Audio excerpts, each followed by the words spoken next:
production of DallasCowboys.com and the Dallas Cowboys Football Club. How about them Cowboys?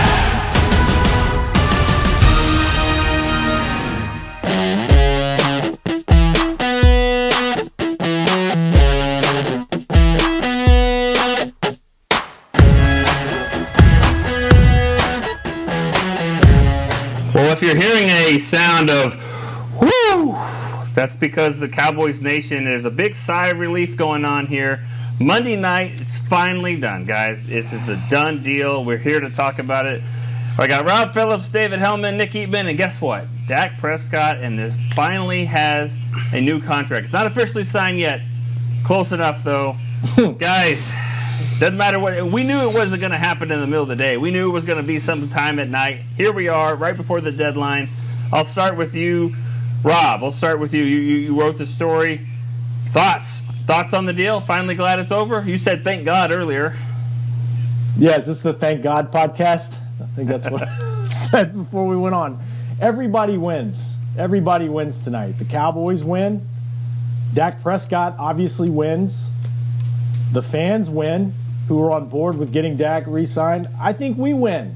We don't have to speculate about this anymore. I did the Blitz hit on Friday, and I feel like I've reached a point, I think we've all reached a point with this conversation where you're just rehearsing what you know, and there really wasn't anything left to talk about except getting the deal done. And I think when it came right down to it, it was time. It was the right time for both sides to finish this out. You know, Dak, clearly every player wants long-term security. You can talk about what he could earn on the tag this year and then potentially next year, but he gets long-term security now. He's earned that without question the way he's played for 5 years.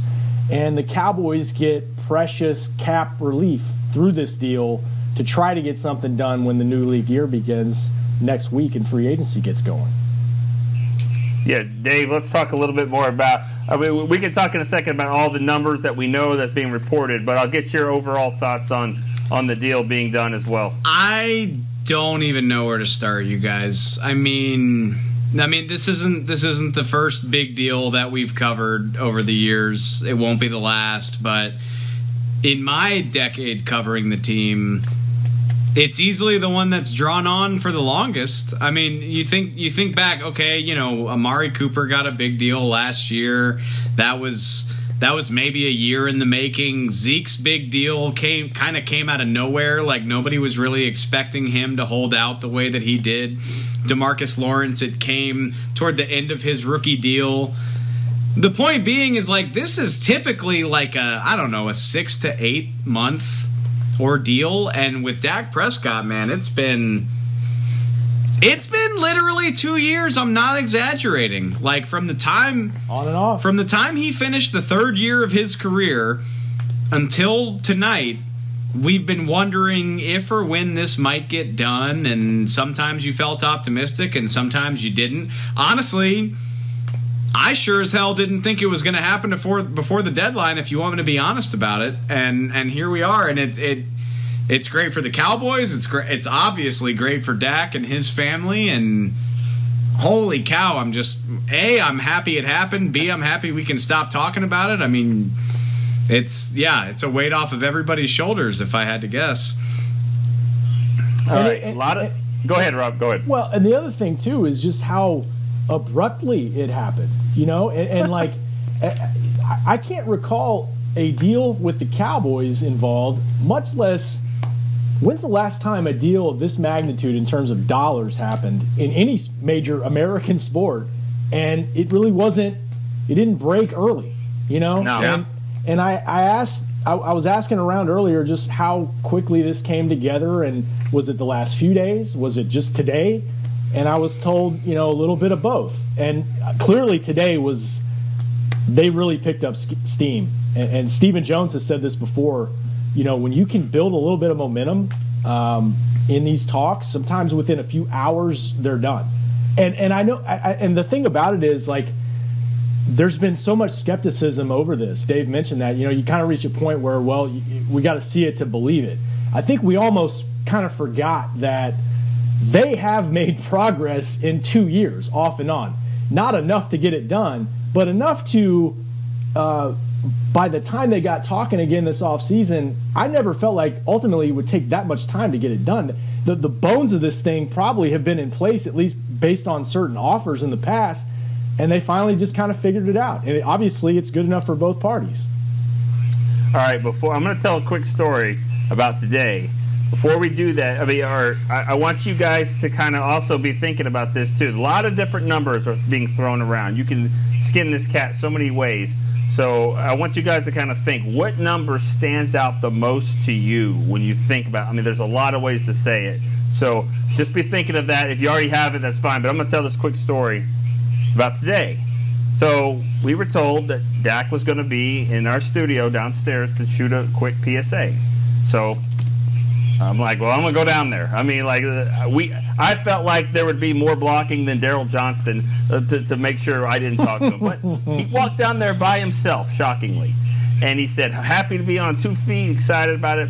When he came out, I said, hey, I'm not doing my job if I don't at least try to talk to you, ask you to do an interview, something. How's the rehab, contract, whatever. He said, no, we can't really do that right now. But he talked a little bit, and he said, I ain't going anywhere. I'm going to be a Cowboy for life. And I was like, you feeling good, doing good? And he kind of did a little dance and all that. So he was good, and you just got the sense. I told Rob, you just get the sense something's happening here, and lo and behold, here we are. I didn't think it was going to happen today. And what did I say? I was like, yeah, okay. Maybe. You've been, I'll see it, I'll believe it when I see it type approach for 2 years. And why not? It's been 2 years. So, all right. I'm going to start with you, Rob. Give me a number, and we'll break this thing down in just a second, but give me a number that you like the most, or it's interesting the most about this deal. Oh, well, the reports, and again, the Cowboys haven't released the numbers on this, right. but they're leaking out in the media, and we'll learn more about it as we go. But the reports are $66 million signing bonus. That is a league record, apparently, and it just speaks to the magnitude of a quarterback, a star quarterback contract in this league. And it does remind you of how difficult these negotiations can get when you're talking about this much money. Because the length of the deal has been considered the holdup, but I'm sure guaranteed money has been a big part of this thing too. So right off the top, that one stood out to me the most. Dave, what numbers, when you're looking at what's being reported, what numbers do you kind of think kind of stand out? Oh, absolutely. It's easy to me, and you can call it a win for Dak. It seems like a win for Dak to me because he's going to get free agency again when he's 31 years old, and he'll be able to do all this all over again. But in my experience, again, I've been here since 2013. When the Cowboys do these types of deals, we're talking 5, 6, 7, 8. In some cases, with Tyron Smith, he signs an 8-year extension while he's still got 2 years on his deal. You're talking 10 years. This is not the case with Dak. He's going to be free to go again in 4.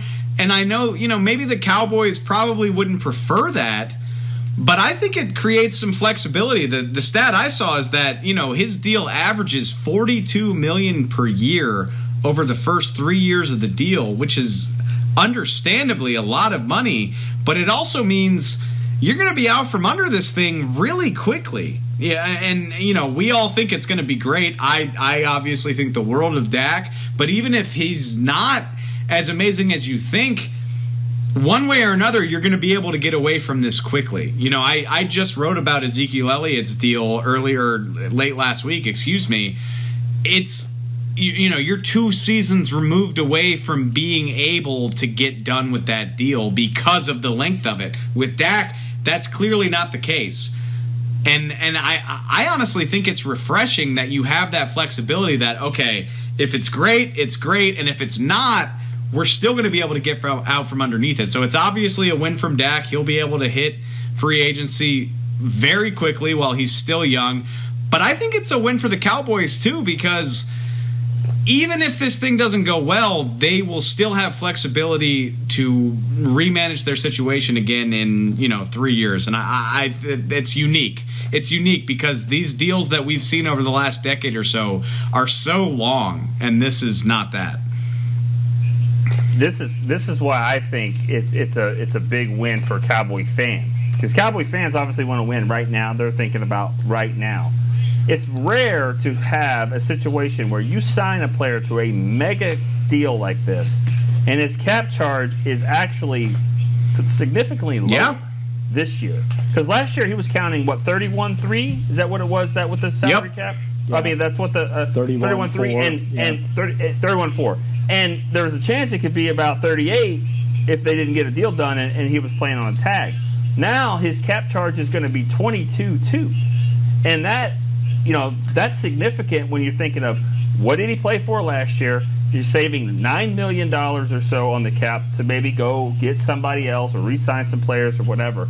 So that's why I think is a win, is that they were able to get this done. And you said 4 years, Dave, and you're right about that. It will be a 4-year, but they were able to make it a 6-year deal that will void down to 4, and that's what spreads it down. So we can go over some of those numbers, though. He's going to get $75 million in the first year. It's about 66 signing bonus, 9 in the base salary. I mean, it's like $122 million over the first 3 years. I mean, it's like you said, a lot of stuff. I think it's important. I mean, and Nick, you said it at the beginning, is there's more than one ways to skin a cat, but like to get that money out of the way quickly, I think is important because it gives you flexibility later. Like sometimes you see these long deals where a player gets signed for 6, 7, 8 years, and it's like, yeah, we can cut him, but it's going to hit us for $40 million 5 years from now. I don't think this is that situation. I think we all think Dak's going to play well, but even if he doesn't, I think this gives you the ability to get away if you need to. And like I said, I think it's unique. I think it's refreshing, and we'll see how the whole deal plays out, but for those of you Cowboy fans, and I know there are a lot of you that don't live in the Texas area, maybe you live in Pennsylvania, the Cowboys are going to pay Dak Prescott less money on the cap to play quarterback for them this year than the Eagles are going to pay Carson Wentz to play for the Colts. Carson Wentz is counting $30 million toward the cap to play for somebody else this year. And that's why it's amazing. Yeah, and that's why all this talk about quarterback movement, like, to me, that's not a trend, because for that reason, because you can't. This isn't the NBA. The way the salary cap is structured, you can't move around contracts like that without major implications down the road that year and down the road, and that's why I just don't see that happening. That's why the Cowboys wanted to get the deal done with their quarterback, instead of having to all these other rumors about something they might be involved in, or rumors about other quarterbacks that could be available and all that. They wanted to get this deal done.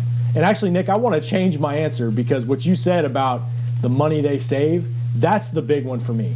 Like $15+ million under the cap this year. That's why the timing for this deal was it was now. Because, and to me, it says you had both sides pulling in the right direction. Like, Dak wants to be here, wants to be the franchise quarterback, and I'm sure he recognizes, it sounds like we'll get to talk to him on Wednesday. He recognizes, look, to get this thing done, to help the Cowboys out in a crazy year with the pandemic, the salary cap dropping by $20-25 million less than it would have been in a normal year. This allows them an opportunity to get, number one, get under the cap. Number two, a little more flexibility to hopefully do something to further upgrade the roster when things get going next week in free agency. That's a good point, Rob, and that to me is one of the answers of, because it's easy for fans to say, well, what took so long? That right there is one of the reasons why, in my opinion, of kind of why it took so long. They don't even know what the salary cap is right now, so they had to get creative. And that's when I found out it was a 6-year deal that voids to 4. Then I was happy about that, because that showed me that, like you said, they're working together. Dak doesn't want to just take up all of the salary cap and then not have anyone to block for him. I mean, he wants to have he wants this thing to have some success. So I think is a really big deal. And you saw him today. Like, he's been rehabbing at the Star. Yeah. That rehab is going very well, like they believed it would, and there's just been no indication that there's this animosity. It just hasn't gotten done, and it was time to get it done. It was time to get it done for both sides. Which I do think that's interesting and important. Like for a deal of this size that took this long, and we can all attest to just how long it took, it never seemed like it got overly contentious. Like, Nick, you saw Dak today, and obviously he probably knew it was about to happen, but even still, like, during this whole time frame, it never seemed overly acrimonious, like these two sides were just sniping at each other. Even, honestly, as short as it was when DeMarcus Lawrence was negotiating his deal, it seemed like there was more uncertainty and more sort of acid, for lack of a better word, about like, well, is this going to happen? And I never got that from this. Well, and that one of the reasons is, did Todd France talk much to the media? I don't. I've never. No. I think no. Because D-Law's fair. That's totally fair. Totally fair. That was part of it. But also another point too is, you remember that day where Dak Prescott was walking around here and he was really mad and pissed off? I don't either. That doesn't happen. I mean, that's not the way he is, and that's why these people love him. I mean, everybody here loves this guy, and and I think the Cowboys were the same way, and that's maybe one of the reasons why they never really got down, because they figured it was always going to happen. It was. I do think there was some genuine disappointment, probably on both sides, in July, because and it was just. I think for us too, it was almost shock, because how many times does it happen where the Cowboys want something done and it doesn't get done? That just doesn't happen very often for them. And Dak had gotten on the phone with Steven, I think that day of the deadline, trying to get something done. Didn't happen. But yeah, I don't think it ever got, really, really contentious. And there's also been so many weird things around this team in the league with the pandemic, with the CBA. And again, they were just able to roll up their sleeves and get it done at a critical point in the offseason. Well, two things, in my opinion, have ended today. Number one, of course, is this 2-year negotiation and speculation if this was ever going to happen. But another thing that ended, in my opinion, of course, is that awesome story of the 4th-year, draft pick, compensatory pick that comes in and leads this team, and look what he's doing. He's playing on the cheap and all that. He's the leader. Okay, now that's over, and that's fine. That's what he wants. That's over. Now the goal is, with this contract, the expectation, of course, with this franchise is to go win championships. I mean, I don't think he would disagree with that. How do you guys think he will handle that? You want to take that first, Robbie, or me? Take it. I mean, and I agree with you for whatever it's worth. Like, that narrative can be put to bed, but I think it's been in bed for a long time, if you want me to be honest with you, because even if he didn't get the payday, he played on the tag last year. He did this whole song and dance last year. He did this whole song and dance the offseason before that. Again, even if he didn't get the money, it's literally been 2 years since the report first leaked. Oh, Dak wants $40 million a year, and everybody in the world lost their damn minds. And so Dak has been playing under the scrutiny of like, yeah, he's great, but how much is he worth? For at least 2 years at this point, and I can hear people being mad right now. I know, they didn't make they were terrible last year when he got hurt. They didn't make the playoffs the year before that. But man, I don't know. Go watch the tape, as other Cowboy players like to say.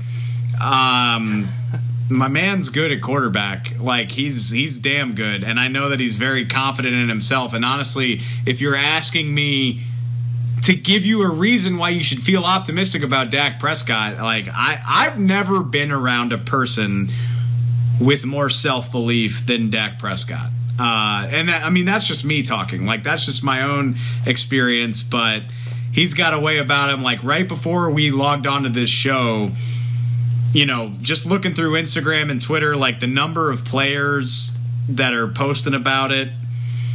Randall Cobb, this spoke volumes to me. Randall Cobb, who played 1 year, he's one of the best teammates I've ever had. He deserves everything he's got coming to him. obviously nobody knows if he's going to deliver the Cowboys their next championship, but he's got everything you want in a quarterback who would. And so, I mean, maybe I'm a little bit biased because I've covered the guy's entire career, but I think it's good for the Cowboys to have him under contract. I think it's good to get this conversation out of the way. And if there's ever been a guy who's not going to, shy away from that type of limelight, I think it's Dak Prescott. When he had that awful ankle injury in October, I remember Zach Martin saying after the game, he's the heart and soul of the team. And that wasn't lip service, because all the guys feel that way.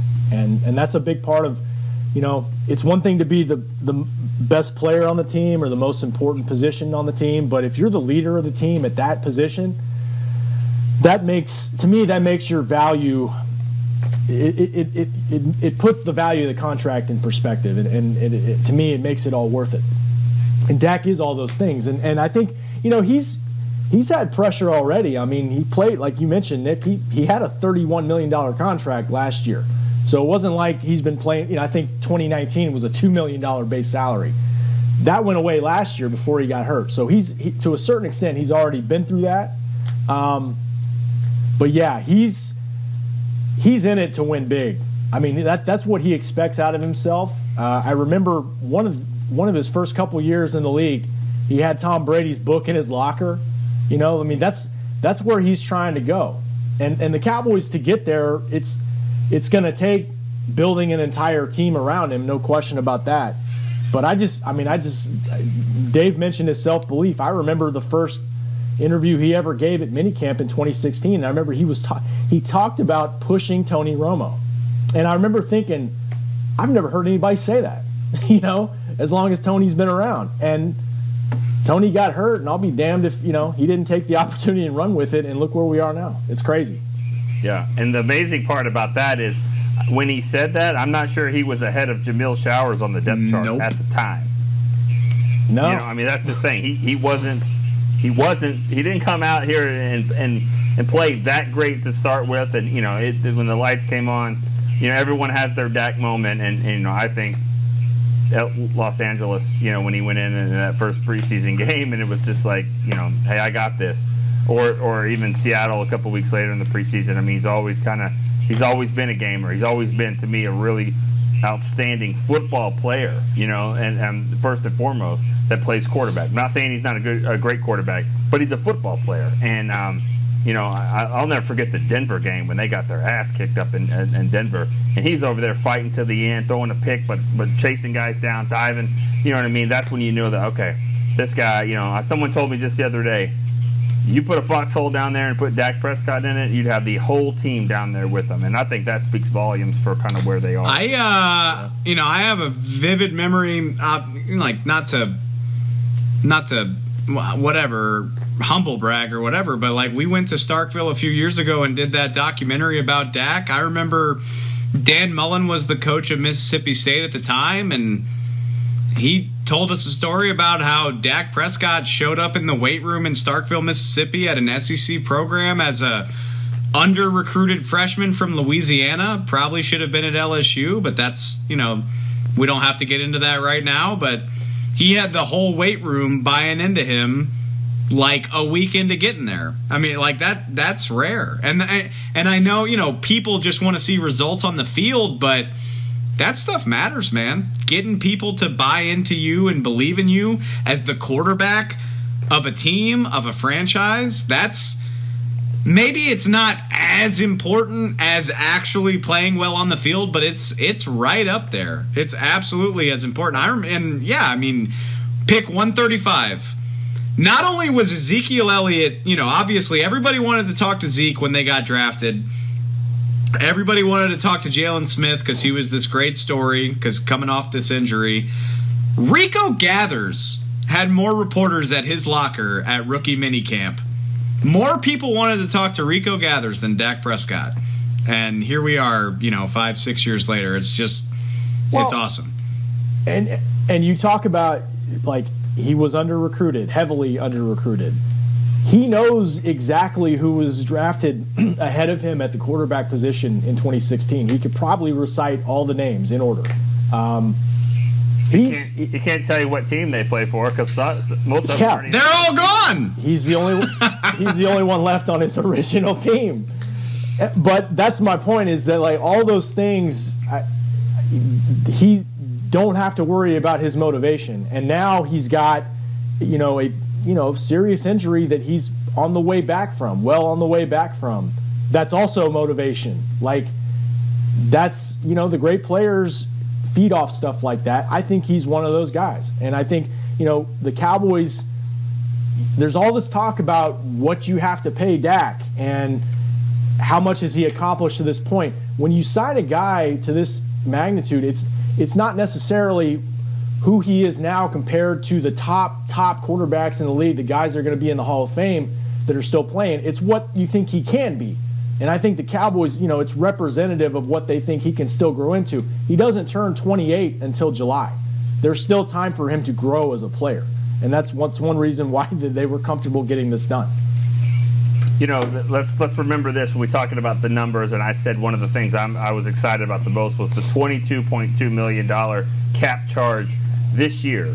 Obviously, it's a $40 million per year contract. So that being said, if you're 18 down this year, at some point you're going to be 18 over. So and they're worried. They'll get TV contracts and the cap will go up, and they know how to kind of work that a little bit. But I just harp on the fact that it's just rare to get a guy locked up like this on a deal this big and still lower his cap charge by $9 million from last year, and maybe 15 for what it could have been. But I mean, he never played on the 38, so it's hard to say that. But he played on the 31, and he was good until he got hurt for sure. Now you're at 20. I do, and you have a chance. No, I'm sorry. I think that's really smart though, Nick, because I don't know the details of all of this. I don't know if anybody does. Like, as we record this right now, they're still weighing, extending the franchise tag deadline because we still don't actually know what the salary cap is. So, there's a lot of moving parts. But tell me Jerry Jones doesn't know, we're going to front load this bad boy because the TV deals are coming in the next year or two. And literally, who's going to be surprised? Not to diminish COVID-19, but people are getting vaccinated. It's starting to feel like normalcy is on the other, it's around the corner if it's not right here right now, but it's coming. The TV deals just knocked on knock on all of the wood. Yes, thank you, Rob. But it feels close, and we know these TV deals are getting negotiated right now. So who's to say, 12 months from now, this deal might look like a damn bargain. And I'm not going to be surprised if it does when you consider Lamar Jackson, Josh Allen, Baker Mayfield, whichever other quarterbacks are still coming. When those guys come up for deals and there's new TV money coming into the league, all bets are going to be off. And that's why Dak wanted a short deal. But the Cowboys might as well take advantage of all that. They're going to take these big cap hits for a year or two, and in a year, maybe two, they're going to feel really good that they did this. I'm very confident of that. Yeah, and he'll be 31 at the end of this deal, right? I believe. Yeah. So he would still be right in his prime, and if the deal works out the way the Cowboys think it will, they'll gladly go back to the negotiating table. I mean, that's why there's a comfort level now in finally getting this thing done. Cowboy fans and just NFL fans might be kind of confused tomorrow or freaked out or whatever if they see a headline, they probably will, that says the Cowboys have placed the franchise tag on Dak Prescott. It's really just going to be to cover themselves if they end up doing that, just as a procedural thing. Just because the deal hasn't been signed and won't be signed. So if there is a deadline tomorrow and they miss it and don't sign them, who's to say the Cowboys wouldn't go shop this deal? That really wouldn't be good faith, but you probably will see them just put the tag on him just to cover themselves. So what a day! What a day! What a 2 years! Yeah. I'm just glad we have actual news. I was thinking about the last 4 or 5 weeks.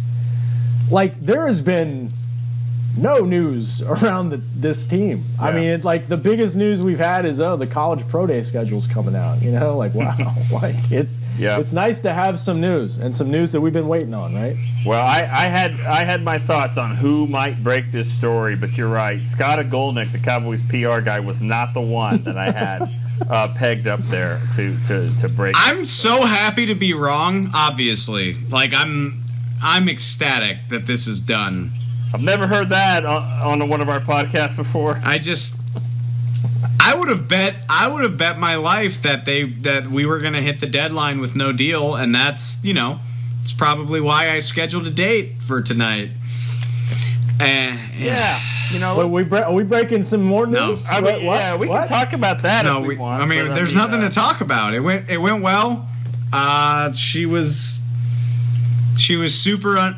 Clearly, you're at home right now at 8. She was very understanding of the fact that I had places to be, but we joke Chris, if you don't work in this industry, maybe you don't understand, but we joke all the time that the minute you try to make plans, that's when it's going to go down. Yeah. And it was proven right once again this evening. Chris, can we clip that off? Yeah, just cut that off, and we can make that a cow bites for sure. All right, well, guys, as my iPad says, 5% battery. It's a good time to maybe get out of this thing. But I mean, we've covered it. And this is awesome. This is great news for the Cowboys. And I think, Rob, you said it best. This is a win for everybody. It really does. I mean, Dak clearly he's got $66 million when he signs. But a win for the Cowboys though that it worked out, and I think a win for Cowboy fans and a win for us. That we can finally move on and talk about other things and not have every story we write with to say, oh, cool story on Connor McGovern. Sign Dak. So Agreed. Get out of my mentions. All right. Well, I appreciate Chris Beam and William Boykins working at home, doing some great stuff. We really appreciate that. Rob Phillips, David Hellman, I'm Nick Eatman. We'll see you next time on DallasCowboys.com. This has been a production of DallasCowboys.com and the Dallas Cowboys Football Club. How about this, Cowboys? Yeah!